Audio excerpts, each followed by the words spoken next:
we have Jens Chluba, who's at MPA now, but will be here, I guess, in October as a postdoc, talking about cosmological recombination.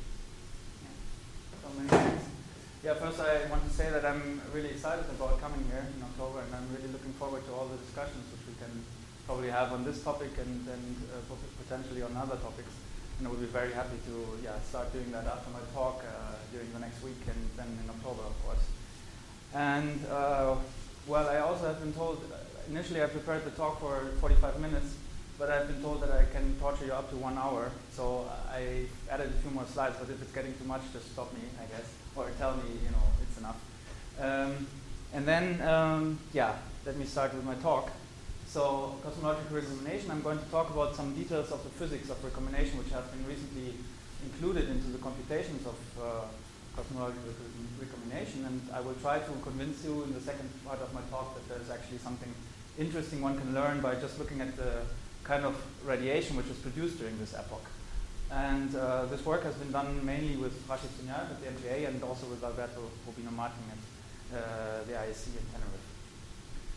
So I think I don't need to give a very broad introduction, but I wanted to remind you of the fact that, okay, our universe at early stages, everything was so dense and hot that everything was completely ionized, and then as the universe expands, it undergoes several stages of recombination, starting with the recombination of helium-3 to helium-2, so one electron gets captured by the doubly ionized helium nucleus, and then this is happening at 7,000, as I said.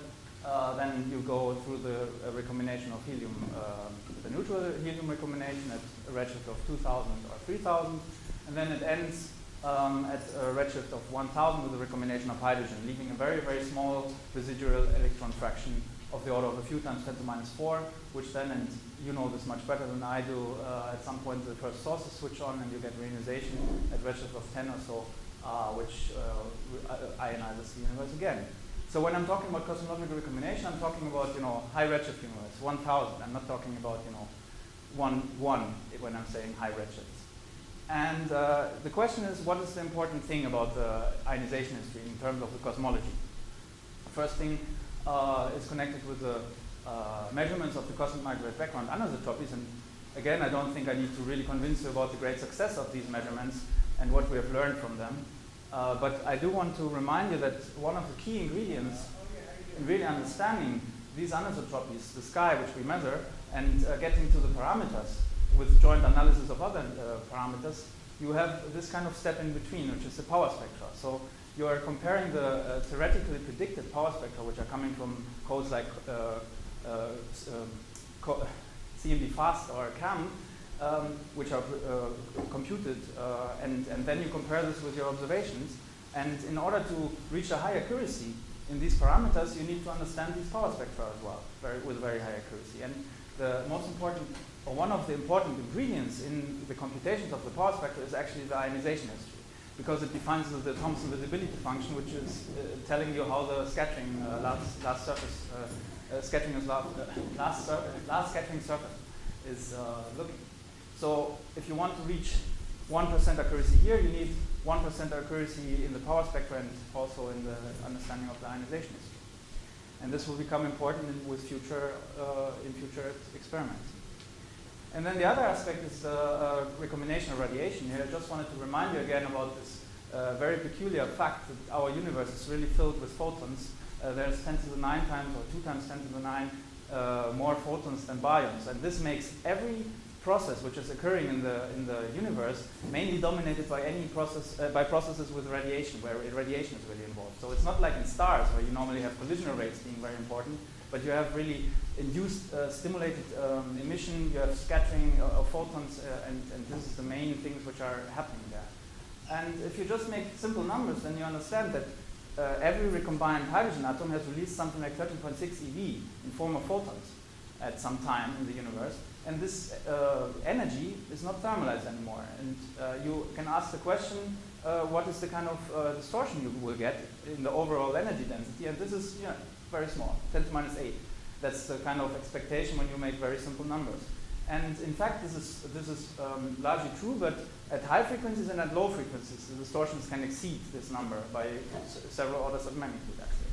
So that there should be some distortions has been already realized in the early papers on recombination by Sobolev, Kurt, and Sunyaev in '68, and also Peebles, where they mainly looked at the Lyman alpha line. They didn't discuss any of the higher level transitions, but Viktor Dubrovich was the one who pointed out that there should be also some photons produced by electrons which are cascading from highly excited levels to the ground state, and that these distortions might become observable at some point. So the part one is the ionization history.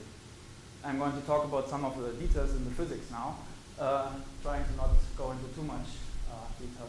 So first of all, the initial formulation of the problem, just to say how it's formulated. You have the expanding universe, you have the isotropic homogeneous medium, you have the expansion rate, which is the kind of connection to the cosmology, because it's sort of setting your time scale of expansion versus the atomic time scales. And then you have to evolve particle number densities, electrons, protons, hydrogen atoms in different excited states. If you want to look at the radiation spectrum and the details of the physics as well, then you have helium atoms, again in different excited states, and also ionization states. And all of them have Maxwell-Boltzmann distributions. Coulomb interactions are very strong, down to a redshift of 10. Everything is just one temperature medium, Maxwell-Boltzmann distributions, and the temperature is determined by the electron temperature, where the electron temperature itself is coupled to the photon temperature by Compton scattering down to redshift of 150 or so. So you can describe everything rather easily here. Then you have the time evolution of the spectrum in addition, where the spectrum is isotropic, and the fact that the distortions which I'm talking about, or the spectral distortions which are appearing are small, allows you to say that you can neglect the feedback of these distortions on the recombination dynamics. So you don't need to worry about them, and it turns out that these are leading to very small corrections, although for the Lyman alpha line, and I will show this later, you have really huge distortions. You have 10 to the 4 times more photons than in the black body, if you like. The only problem is connected with the Sobolev, with the escape of photons in the optically thick lines. And the optically thick lines are the Lyman series. So the Lyman alpha, for example, which I mentioned already. And here you have to solve the problem, because you have to determine as a function of redshift what is the mean intensity in the Lyman alpha line, so that you can say what is the population of the second shell. And for this you use the Sobolev approximation, which I will explain a bit more in detail, the kind of ingredients there. And from this you get escape probability, which can allow you to give the function of time, the mean intensity of time, as a function of time. And then you can basically separately evolve the matter and the radiation. And that's how you're formulating the problem. So let's ask the question, how can we actually get neutral? Here's a simple sketch, 3-level atom with the ground state and the 2s and 2p. And the first immediate route which you would guess which leads to the recombination is by just directly recombining to the ground state. But this is not working because the emission of that photon, this photon will just be immediately reabsorbed by a neighboring atom after a very short time, and you can completely forget about this channel. It's completely suppressed, absolutely no effect. We checked this again now, and it's 10 to minus 6 correction to the electron fraction. So this is not working. The next channel you can imagine is just capture over electron to the 2p state, and then going down, emitting a Lyman alpha photon. Again, here is the escape problem which I mentioned. So Lyman alpha photons are emitted mainly close to the Lyman alpha line in the center, and the expansion rate of the universe is very small, so you don't redshift sufficiently far per scattering, so you're scattering many, many times, actually 10 to the 8 times or so, before you really reach a very distant wing and stop interacting with the matter. So the escape probability which you're really getting effectively is a big suppression. You have a big suppression factor of the order of 10 to minus 8, 10 to minus 9. So you have to scatter many times in order to really finally escape. And I will explain this as well a bit more in detail. So this suppresses this channel by several orders of magnitude. And the third channel, which then is becoming interesting because the heavy suppression of the Lyman alpha channel, is the 2-photon decay of the 2s. You have no 1-photon transition, as we all know, but you have a loud 2-photon transition. You can emit 2 photons, which have total energy of the transition frequency, and when you look at the spectrum of this emission, this has a maximum close to the half of the Lyman alpha frequency. And this is the reason why this channel can really significantly alter the dynamics of recombination, because those photons which are emitted here are immediately escaping, and although they have 10 to the 8 times less, the transition frequency in vacuum is of the order of 8 per second, compared to 6 times 10 to the 8. You just normally would neglect this, but in this case, because of the strong suppression, it's dominating. It's actually dominating. If you make the numbers in detail, you find that something like 60% of all electrons which are in the ground state of hydrogen have actually reached the ground state by the two-photon decay, and not by the normal Lyman alpha transition. Okay, then the situation becomes more complicated, because you should include, of course, higher levels, and in that case, you will have to deal with the recombination rates and photoionization rates of different states, distinguishing L states and N states, so energy states and also the angular momentum substates. You will have to deal with induced recombination, especially for states in the high levels, because the black body ambient radiation field is stimulating this transitions. And then you have the radiative dipole transitions, where you should obey the delta L plus minus 1 rule. So you can only make these kind of steps which are not, for example, allowing electrons which are captured in a very high distant L state in a high level. They will not be able to go down to the 1s state immediately. But these, for example, they can go down in principle immediately, although then they are in the Lyman series and have an escape problem. But these have to cascade down, They have to make steps in between. And collisional rates, if you look at them, they are just completely negligible. They don't do anything. The biggest effect is coming from these collision rates, which are changing the angular momentum substate, but they are not really affecting things so much.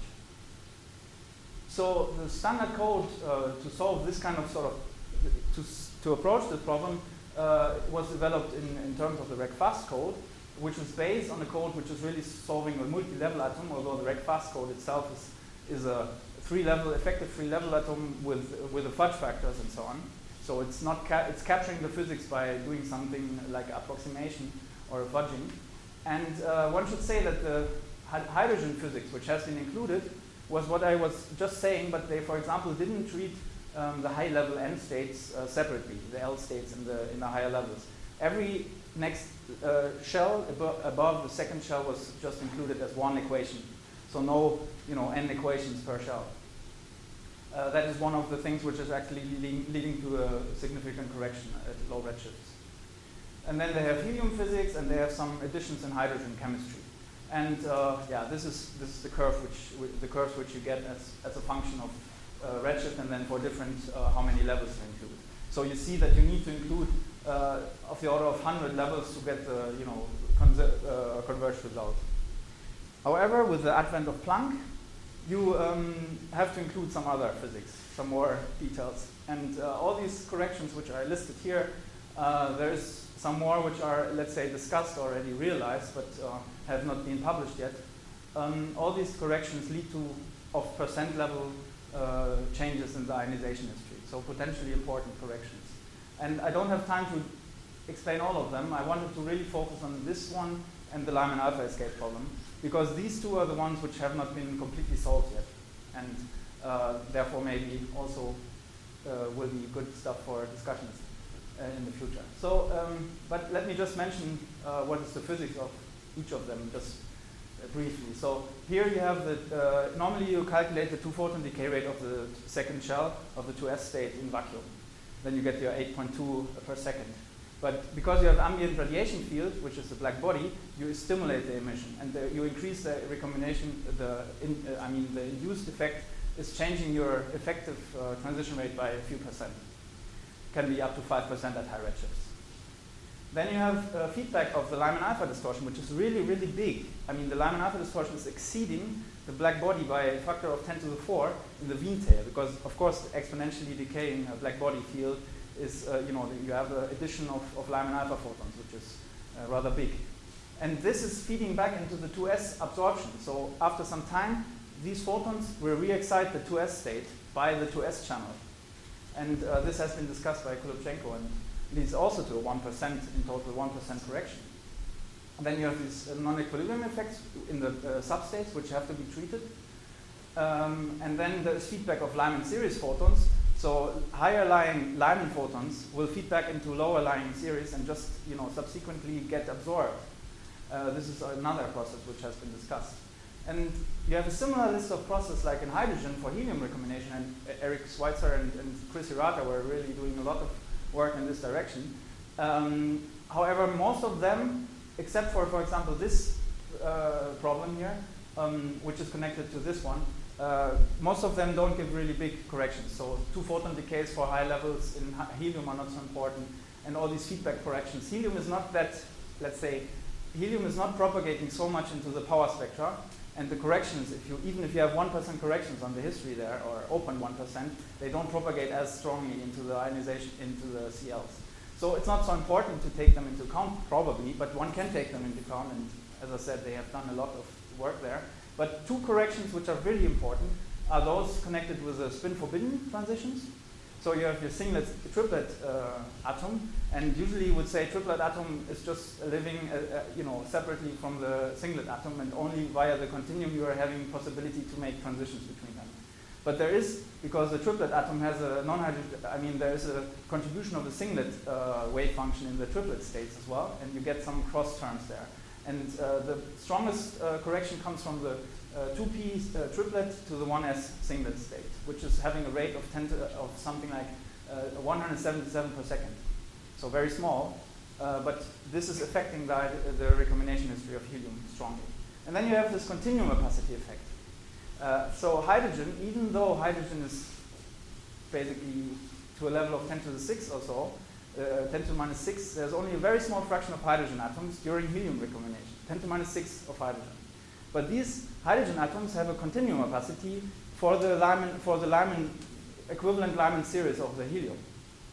So they can absorb these resonant photons and help helium to recombine. And that is speeding up recombination a lot. It has been first proposed, or it has been actually proposed by Jim Peebles in '95 already. And then only Chris and Eric, they were solving this problem convincingly, and then Kolubchenko and also we were checking all this. Although Kolubchenko did it independently, according to his statements. So let me, and I believe that. Okay, and let me now come to the two-photon transitions from higher levels. This is the part which is not solved yet, but has been tried. People have tried to solve it. So first of all, from the atomic physics point of view, there's no real difficulty. You can formulate this, at least for hydrogen, it's possible. You can really, with QED, you can even go to higher order corrections and get everything right, no problem. But the main difficulty, or the real difficulty, comes when you're really looking at this in the context of recombination. Because the radiative transfer with this modified picture is not trivial, and people have not understood it completely, how to formulate it even. The formulation, we just had a workshop on this physics of recombination in Garching at the beginning of July, and Chris was there and other people were there, and we were really discussing especially this problem. It's very difficult, and we all agreed basically that the full radiative transfer has to be solved in order to get some full result there. And here I just list what are the kind of difficulties just in detail. And this is the list of people who are now working on this and trying to get this done. But the conclusion, although there were some intermediate estimates and results done by people, the conclusion is not fully reached yet. So just to understand this in a bit more in detail, what is the problem there, I wanted to start saying something about Lyman alpha resonance scattering. So first of all, you imagine you have an electron in the ground state.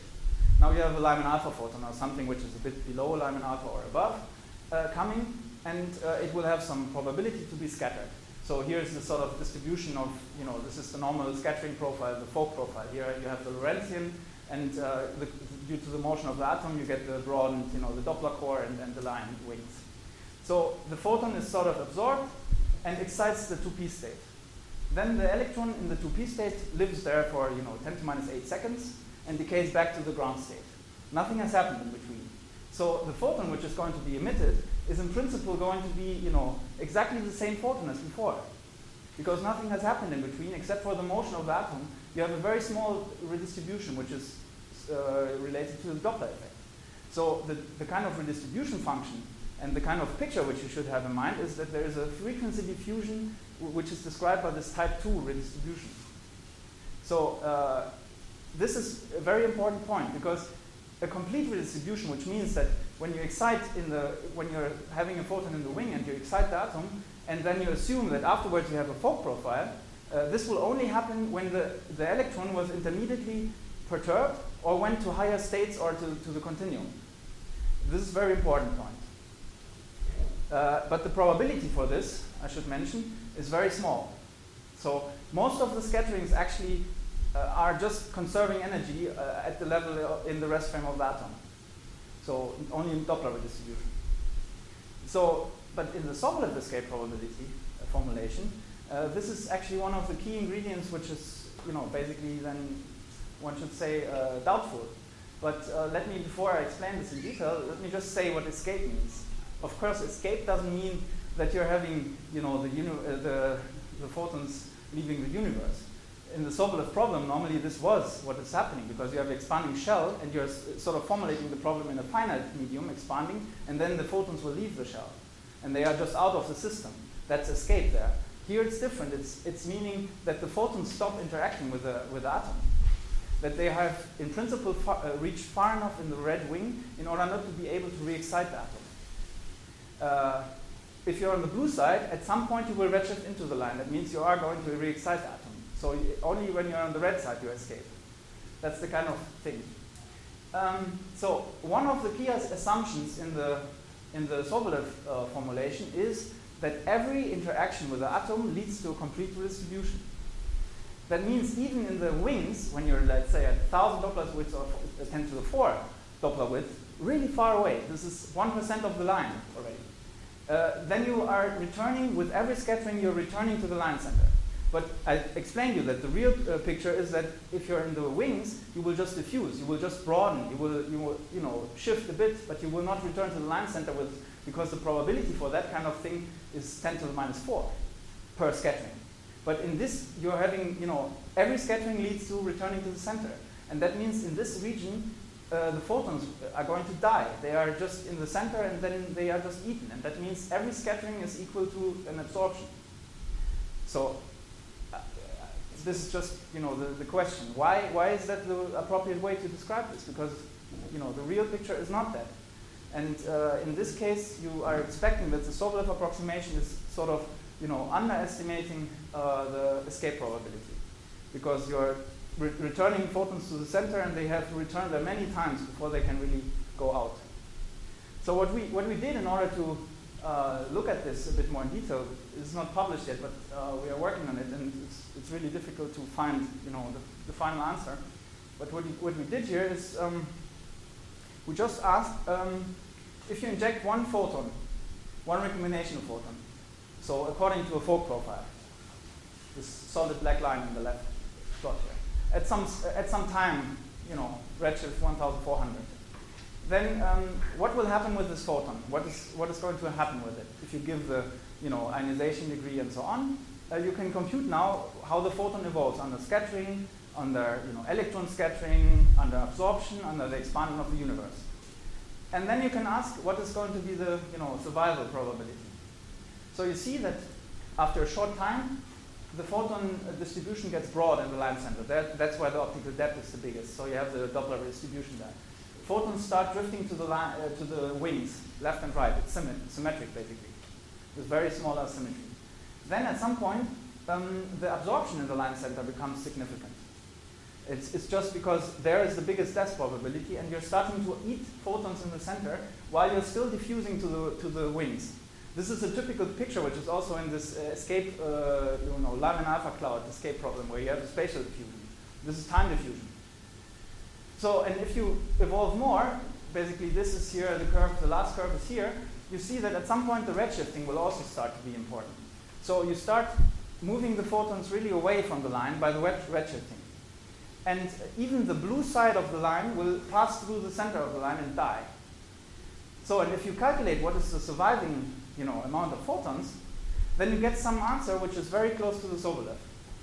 On the level of 1%, actually few percent, we have the suspicion that it is 1 to 10% still possible, but still a surprising answer. I mean, it's so inert answer. And we also found that the wings are very important because, of course, if you're eating up all photons from the line center, then you are depending on how many photons have you emitted immediately in the optically thin region. Because if the wings are contributing on a level of 1% to the total escape fraction, then it means that you will get a 1% correction when you neglect the wings. Yeah? And this is the reason why the two-photon decay is also very interesting. So let me just try to walk you through this a bit. So if you imagine an electron in the 3s state, then the normal picture is a CITA cascade, 1 plus 1 photon.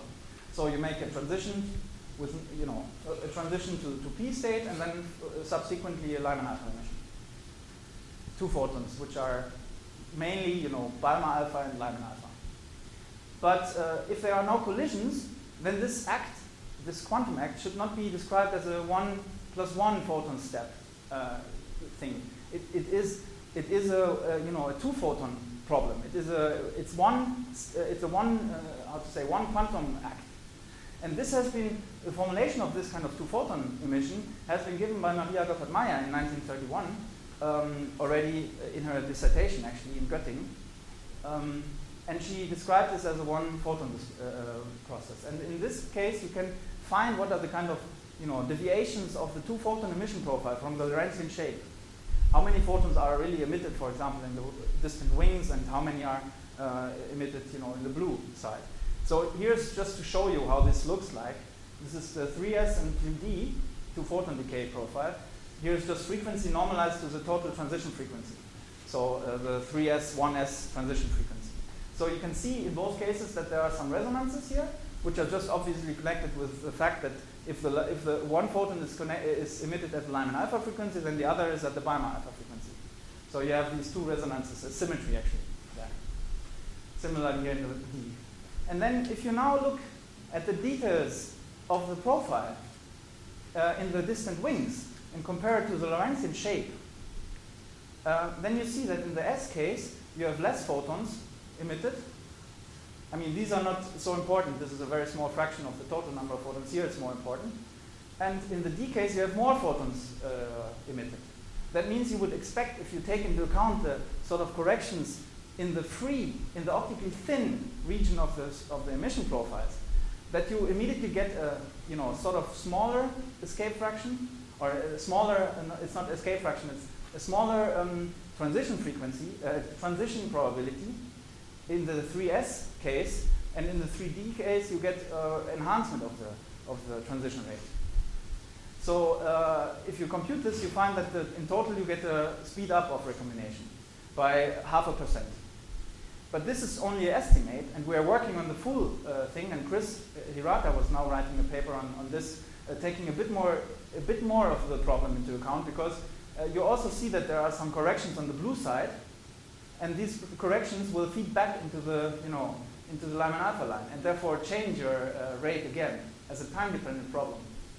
And this is very important to take into account, and the full formulation of this problem is still not done, and the full radiative transfer with a coupled system of equations. Okay, here's just to impress you that there's also 5th level two-photon decays, and you can do 20-level two-photon decays where you have appearing resonances and so on, but it's not so important. So let me sort of come to the end of this ionization history stuff. Here's a sort of summary of our most recent list of processes which we have included. And we here only included those which are really sort of have been confirmed, at least by two groups. So you have the speed up due to the induced two-photon decay. You have when you have the reabsorption of Lyman alpha photons, you get a strong slowing down of recombination rate. The total effect is this kind of thing. And then you have the Lyman series feedback, which is slowing down recombination, and you have the L-splitting problem, where at low redshifts you're having a effectively lower recombination rate than in the normal non-L-splitting case. And the total is this solid black line, where here is also the effect of the continuum opacity still inside, which we included. And you see that there is a residual of 1% and up to 2% correction And this is not including all effects. And the possibility for more corrections here is of the order of probably a factor of 2 in both directions, I would say. And one should also mention that you can see that you should include every process, because if you just include this one, you have a huge correction in the positive direction, and vice versa. If you include, neglect some, you get another. So you really, the list of processes is unfortunately long. And for helium recombination, just to show you the effect of the spin forbidden, here's just the original Recfast. Then you have the spin forbidden transitions, which is the speed up due to the fact that you can go from the triplet state to the singlet. And then you have the absorption effect. And you see that in terms of the ionization history of helium, this is a huge effect. In terms of the whole, total ionization history, this is only a 3% effect. But here, in terms of helium, it's already something like a 10% or 16% effect. If you just would, take away the hydrogen part, the 1, you would have a, really huge effect. It's really speeding up helium recombination a lot. So, is the problem solved? Okay, I said already no, because there is some more stuff which has to be taken into account, which was not, done there. And I'm not sure. I wanted to put a smiley because I'm happy that I can continue working on this, but probably other people will say this is not good. So the problem is you need to include more processes. I mentioned some of them, and there's also this process of helium feedback into the hydrogen. And then an important point, and I think this is really important, different groups should agree on, on the result, because this is really difficult stuff, and you can easily make some mistakes there. And it's really important, in particular, in connection with the diffusion problem, is the answer really converged? Because this could be numerical artifact. 1%. You need like 10 to the minus 4 accuracy to have 1%, the 1% correction correct. It's already really, it's hard. And then the worst part, the most important point is, how do we actually use this, calculations for a real parameter estimation? Because one run of my code takes like 5 days. And you can probably devise some, more clever methods, so you can put it down to, let's say, a few minutes or hours. But the question is this already enough for, doing Marco chain, Monte Carlo on, a huge number of models? And the answer is probably not. So, so which parameters will this, depend upon? Sorry? So which cosmological parameters will this depend upon? Well, you can, if you look at this a bit more in detail, you can get rid of some of parameters, but you have. Most of them you would think. Well, most of them you would think. It wouldn't depend upon. Yeah, lambda is not important, right? Yeah. Because that's just, the dark that. matter density, right? So which parameters, are most important? I guess like the Hubble constant, maybe the HI. Hubble constant is not so important, but it is in principle. It's the expansion, everything which is coming into the Hubble factor.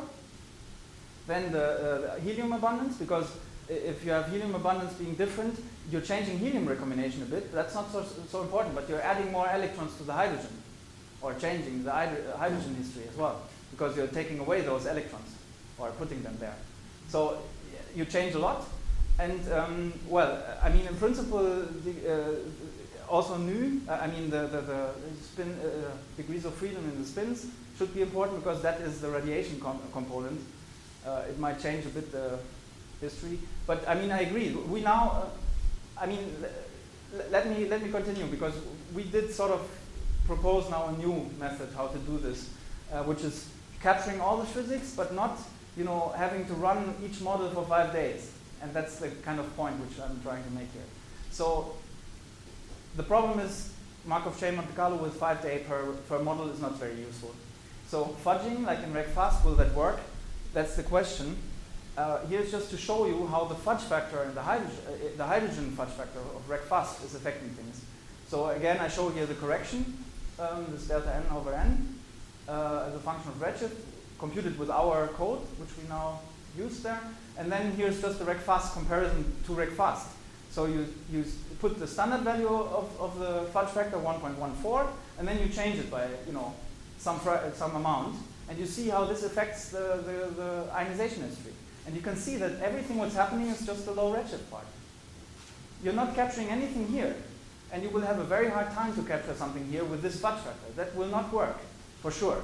So you can maybe think about some other thing. You can think about fudging the escape probability in the Lyman alpha photons, or you can change the effective to photon decay rate.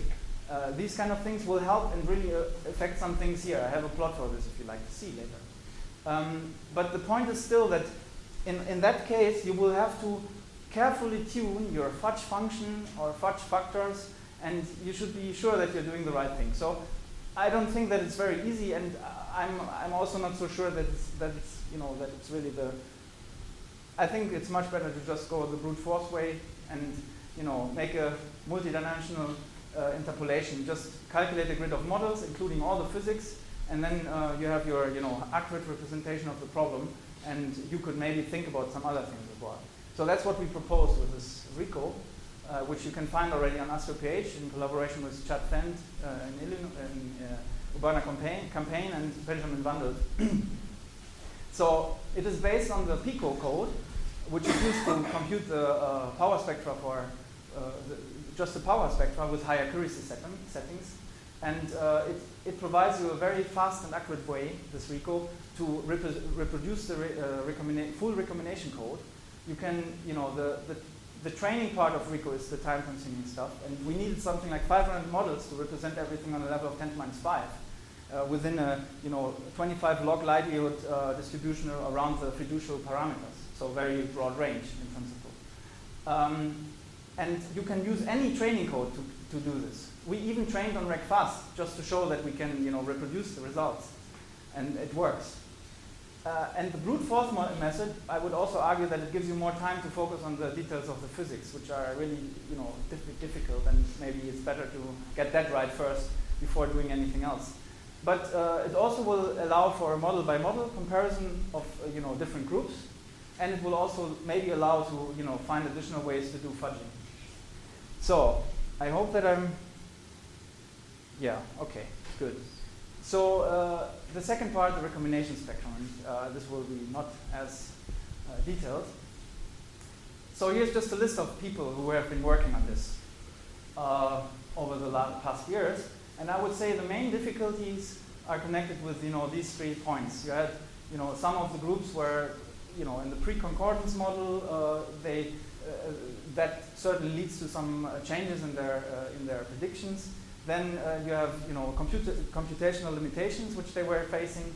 100 shell L resolved, which means 5,000 equations, is only possible on a one. It takes 5 days, on a one single processor machine. And are this ordinary differential equations? Yeah, but very stiff, tightly coupled. Yeah. But I mean, one can also go for other methods because we are using a differential equation formulation. Because we found that the time to take the time steps in this formulation is actually shorter than if you would, for example, do quasi-stationary evolution, which is also leading to sort of the right answer. But you have to make a clever estimate. Otherwise, you will take very long to converge, and then it's just not buying off.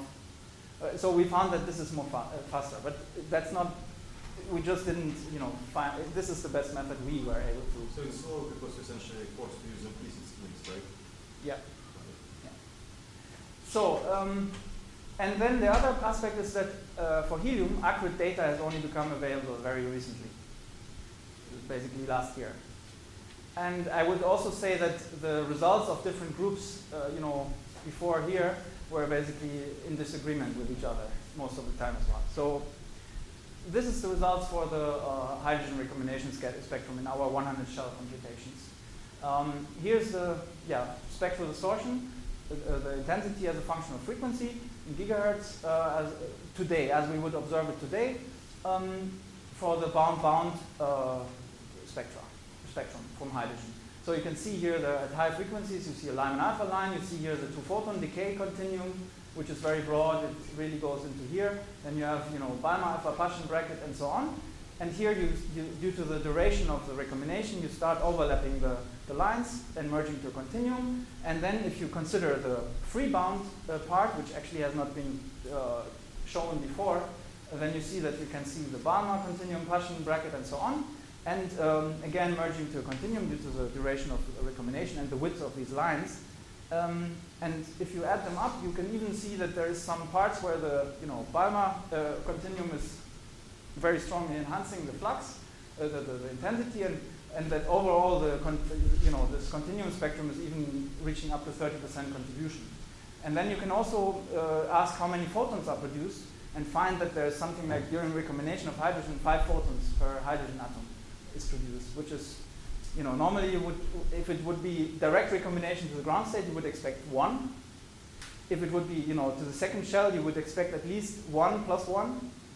Because if it would be Lyman alpha which is escaping, you would have 1, and you would have a Balmer continuum photon. That would give you, exactly 2. And due to the fact that you have 2-photon decay and also higher levels contributing, you get more than 2. So for observers, it's more interesting to ask what is the relative distortion. So the delta I over the black body. And you see that this is overall interesting, but certainly at close to the maximum of the CMB, very, very hard, because it's a level of 10 to minus 9, 10 to minus 8.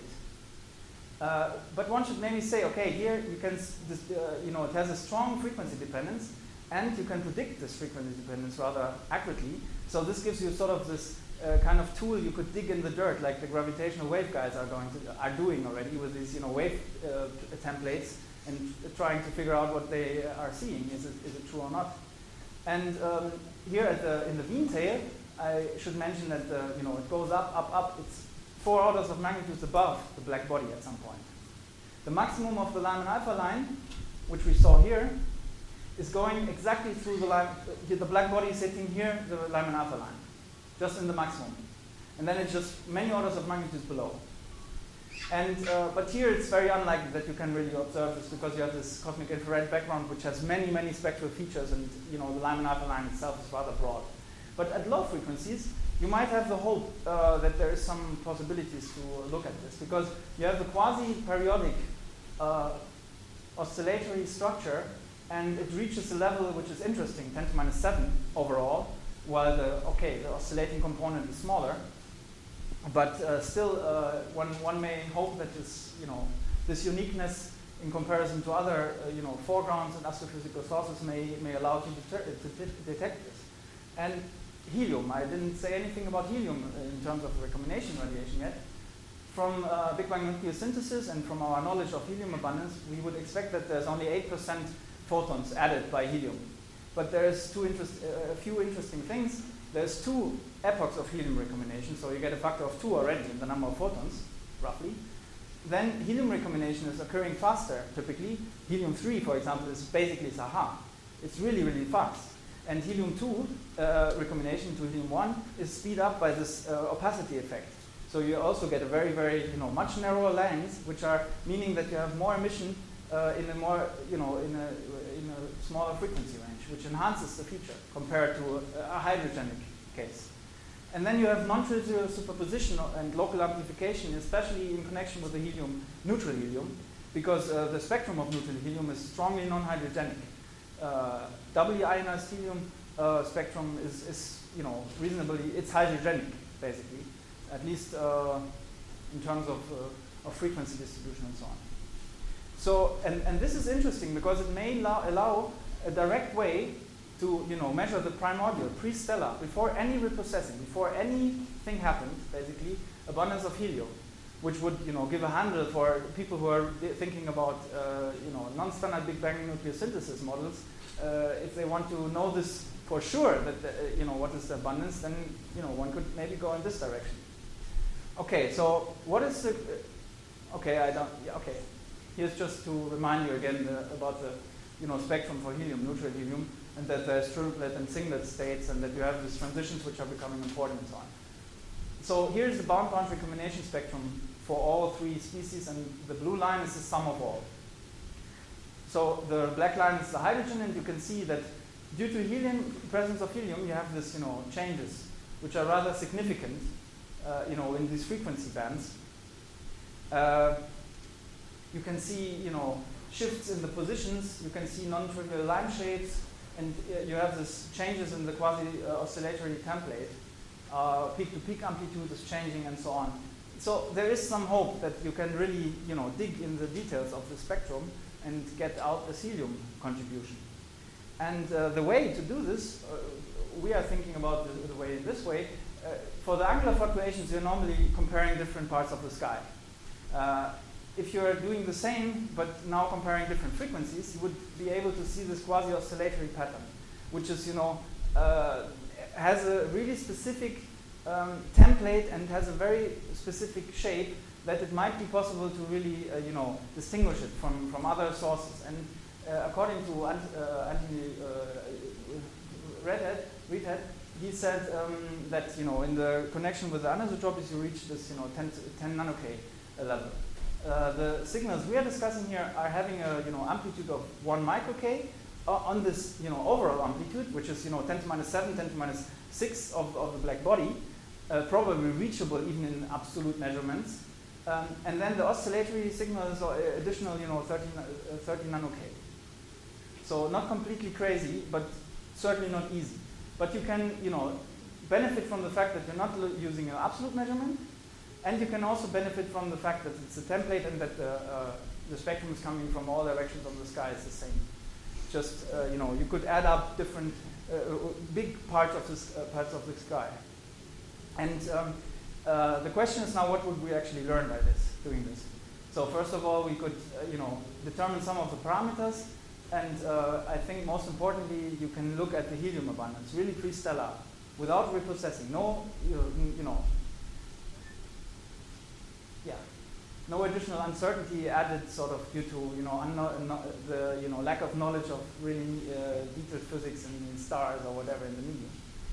And then importantly as well, recombination, if it happened in a different way than we think, then we would see something in the spectrum. And I will show you in the next slides, I will show you that there is indeed some additional things we can learn by doing this. But and that's actually also related to this question. Is this really enough? I mean, we know these parameters, people will say, or we have measured them already accurately. Okay, cross-checking is always good.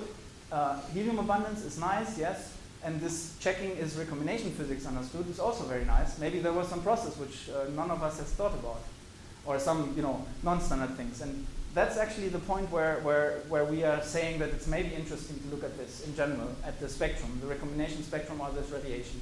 Because if you have energy release in the early universe, then you are disturbing the black body spectrum.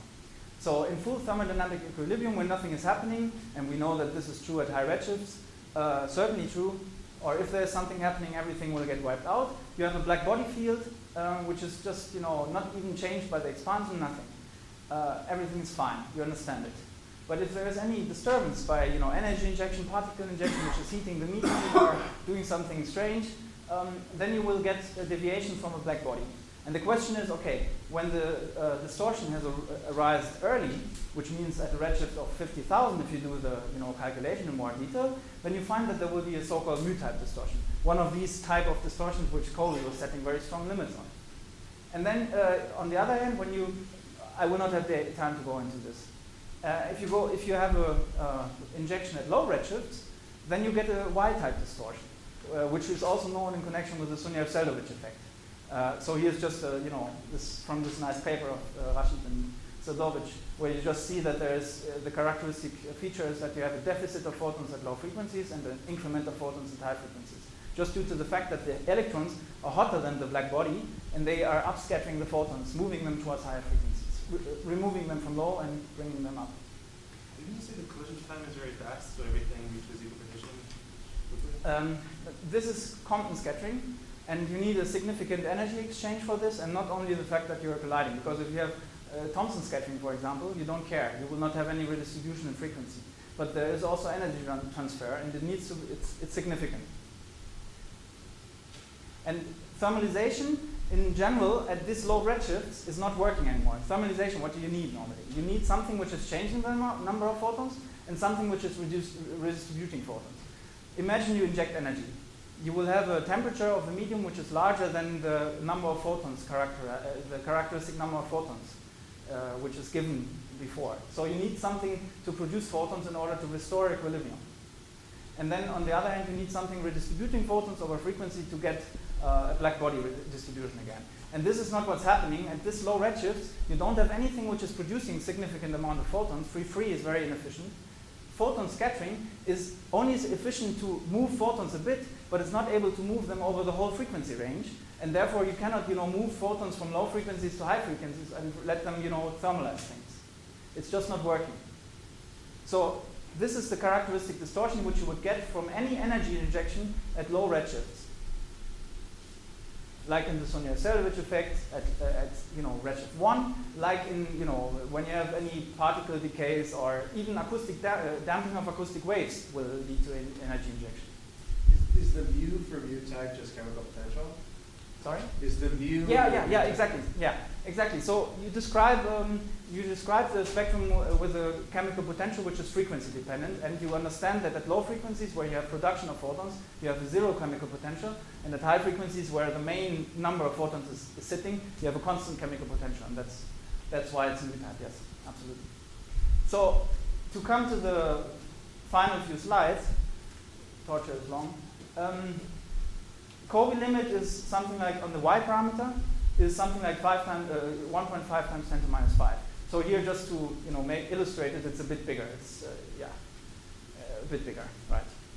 So now the question is actually, how can we, from a spectral distortion of this type, get to the energy injection? Do we understand something? And the answer is actually, you can predict from any energy injection, you can predict in principle what is the type of distortion. This broad, featureless distortions, mu or y, or some mixture between them. But they are broad and featureless. And what you want to do is make an absolute measurement of the spectrum in order to get these, distortions. You need to know what's the temperature at different frequencies and compare them, but you need to compare, very, very distant frequencies, because the distortions are featureless. And at low frequencies, you know as well that the y-type distortion is just basically a constant shift in the temperature. So you have to go really from low frequencies to high frequencies in order to look at this. And then the problem is, which arises, is that different energy injection histories lead to basically similar or the same distortions. And the simplest example, but you can do this in more detail, of course, is what you cannot even distinguish pre- and post-recombinational energy injection. If you're measuring a Y distortion, let's say, you understand that this Y distortion could have been, produced due to the energy injection at redshifts before recombination. You will see a 10 to minus 5 Y distortion. Or you could also have, affect the superposition of, different Sobolev clusters or supernova heating of the intergalactic medium or something, which is producing an overall Y distortion, and you would see the same thing. You will just not be able to distinguish it just because of the, lack of spectral features. So no way to distinguish them. So you can only say there is a distortion, but where does it come from? Without spatial information, certainly not. So, and this is where this pre-recombinational emission is coming in. So in the pure black body ambient radiation field, no photons are on, net, no photons are produced at high redshifts, because emission and absorption are just completely imbalanced. So only during the epoch of recombination at redshift 1000 or 2000, you get some emission, which is coming from the fact that the ionization state is changed. But if you have a non-black body ambient radiation field, the situation is different, because then the atomic species which are present will sort of try to restore equilibrium. Just imagine the case here is a Y distortion, and you have the atom sitting in such a way in this spectrum that the Lyman continuum is at high frequencies and the other lines are at low frequencies.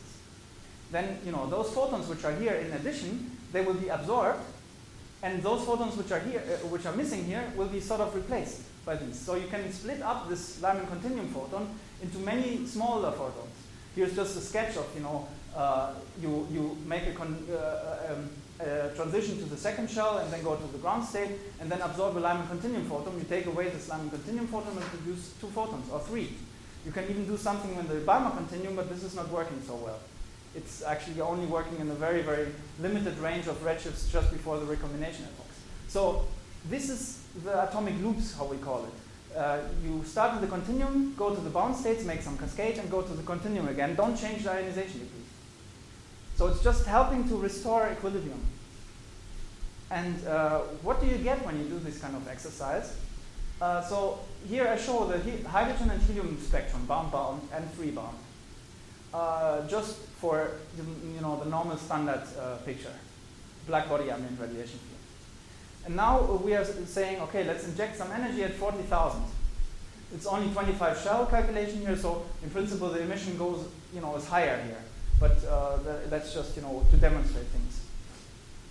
So let's inject some energy, which leads to a 10 to minus 7 distortion. Then you see, not too much happening in the hydrogen case. Helium case, okay, you get some addition of photons already at low frequencies, and you see this, in both cases, this absorption feature which is there, which is actually due to the Lyman continuum and Lyman series, higher Lyman series. But yeah, if you go to 10 to minus 6, you see that hydrogen is also changing already. It has a stronger absorption feature, and then here in the helium spectrum you see already significant changes, and also the absorption feature becomes stronger. And when you go to the allowed value of 10 to minus 5, then you see that the hydrogen spectrum has changed significantly with a strong emission absorption feature, and the helium spectrum also has changed extremely much. Actually, also in principle contributing as much as the hydrogen. This is due to some details in the atomic physics there. So the next question is, that was just, okay, the different Y distortions. Even for 10 to minus 5 or 10 to minus 6, you will see some differences. That's already nice. But now, can we learn something about the history? And the answer is yes, because if you start, injecting, let's say, at redshift 1 or so, you would just see the standard recombination spectrum. This is the sum of both, helium and hydrogen.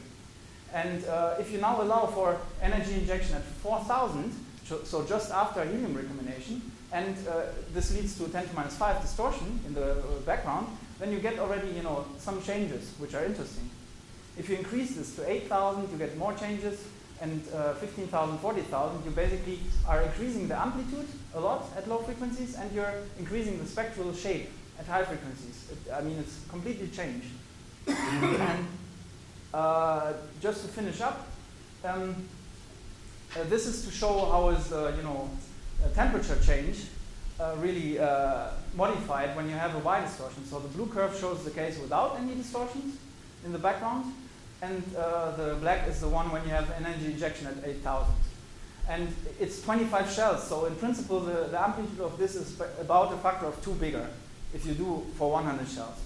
We didn't do that here yet, but it's just to say. So you see that the amplitude changes quite a lot in comparison with no distortion, and then you also see phase shifts, and you see new features. So there is some possibilities to really distinguish them in principle. And here's just to wrap up.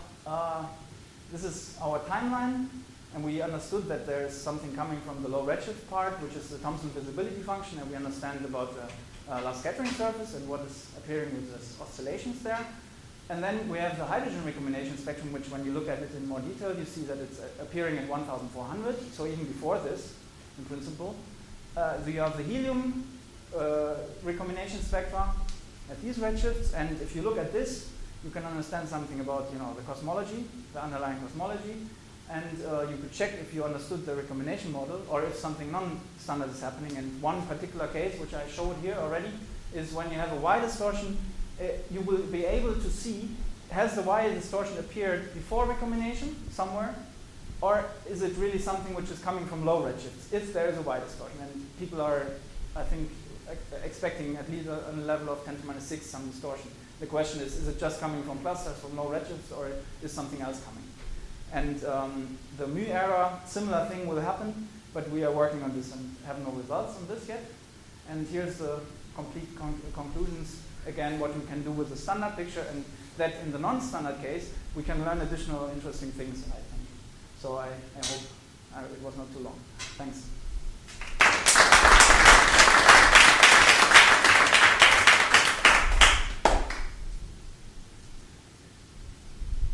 Have you done any back-of-the-envelope estimates of how accurately you could measure the helium abundance given?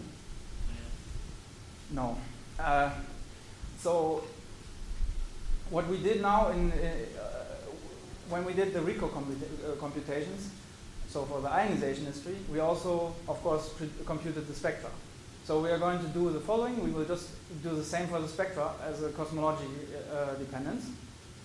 And then we will look at what are really the kind of changes with these parameters, and how will you be able to, what is the sensitivities you will maybe be able to reach. That's our aim, what we will try to do at some point when we have time. But yeah, we haven't done, and I'm not saying that, let's say, every time we spoke about this, that there is these distortions, people are saying, yeah, it's interesting, potentially, it's very difficult, certainly, but it's not impossible. People, I mean, John Mather was interested in this. He also said that he could, if somebody is, telling him that it's important, that he could maybe think about something to do it. Then we, John Karlstrom and Jerry Ostreicher, there's people who are really interested in this. And Eric Schweitzer was already, during this workshop, was already sort of explaining how he would imagine how difficult and what are the kind of difficulties one would in addition encounter, and there's a lot. It's not easy, for sure, but it's not impossible. And the question is it interesting enough? And I think this last part of the talk with the non-standard parts, there it's where you can learn something in addition, which you would not be able to learn that easily, let's say, from the anisotropies itself. Probably not at all. But how to do it, observers should help to understand this, yeah.